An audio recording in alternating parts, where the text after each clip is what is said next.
Do you realize just how strong your mind is? Your mind can control your body, your emotions, your feelings, your thoughts, and that all controls your patterns and what you do in your life. So if you realize, and you got to keep on top of it, you got to pay attention to what you're doing. And it's harder to see your own stuff and what you're doing yourself as it is to see somebody else's. It's a lot easier to see somebody else's stuff. But pay attention to your habits. What do you keep doing over and over and over? That's a pattern. That's a habit. Pay attention to, wow, when did this start? What was going on in my life when I started doing that pattern? What was going on? What was I doing when I started that habit?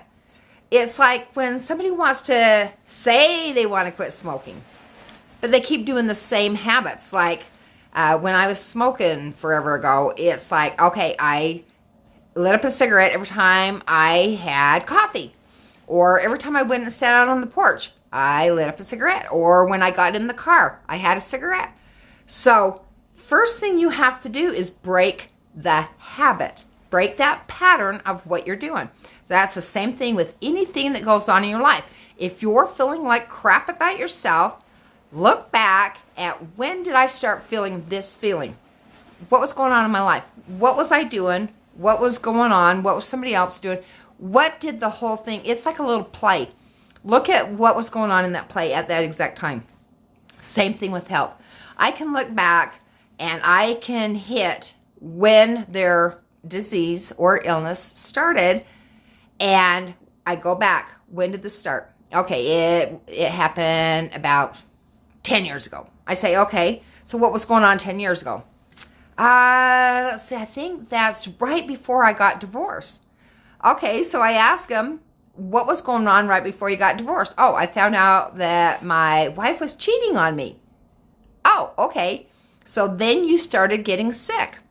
How did that make you feel about finding out your wife had been cheating on you? How did it make you feel about the betrayal, the abandonment? What was the emotions? What was the feeling? What was going on in your mind that made you feel what about yourself? So if you look at what was happening when all this started, look at how it made you feel. What did that benefit you? Did you pull back and start getting sick and need attention or need her not to leave you because you're sick? How did it benefit you to have this? I'm telling you, it is a miracle thing if you can dig down in. If not, look up Soul Connections, Carrie Tomich.